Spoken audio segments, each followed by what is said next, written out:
Let me tell you about my first time. No, no, don't go into a dark place with those thoughts. Today, I'm sharing a little snippet with you from a recent podcast I did. The podcast is called How This Works, and the host is Skipper Chong Warson. I'm going to talk about my first time doing ethnographic research. So check out this clip and then go down into the description and find out how you can go see the whole episode on the podcast, How This Works. Absolutely.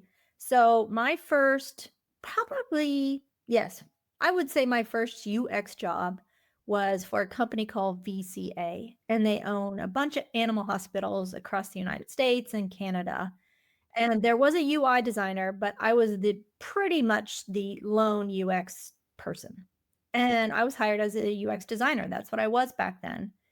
And I didn't really understand the field. I don't have a medical background. I am not a doctor. I had not owned anything beyond a goldfish at that point. So I didn't even really know animals, to be honest. And when I was designing the software and various apps that the hospitals use, but primarily working on the software. And so I really needed to go into the hospitals and understand what is that environment like.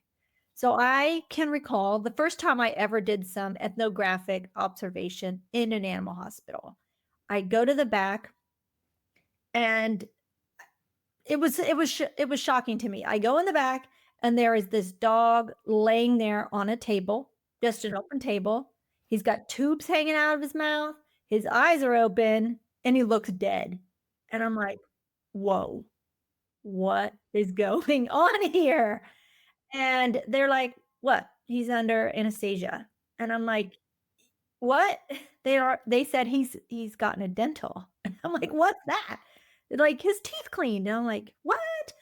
Again, never had a cat or dog, had no idea what was going on. You have to knock a dog out to teeth to clean his teeth, because you can't tell a dog, "Hey, open wider," because he's gonna bite you.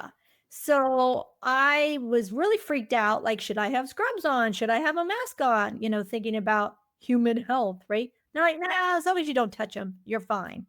So it was a very different medical environment than I expected. So it was really fun to go and shadow doctors and to see that environment, because there would be requests like, "Oh, they just need to go over to the computer and type type this and that." And I'm like, "No, that doctor is using their hands to hold down that dog so it doesn't jump off the table or bite them or pee on them." And I really needed to be in that environment to understand what those working conditions were. And that is when I got really excited about knowing more about the problem we're trying to solve than actually pushing the pixels into solving those problems.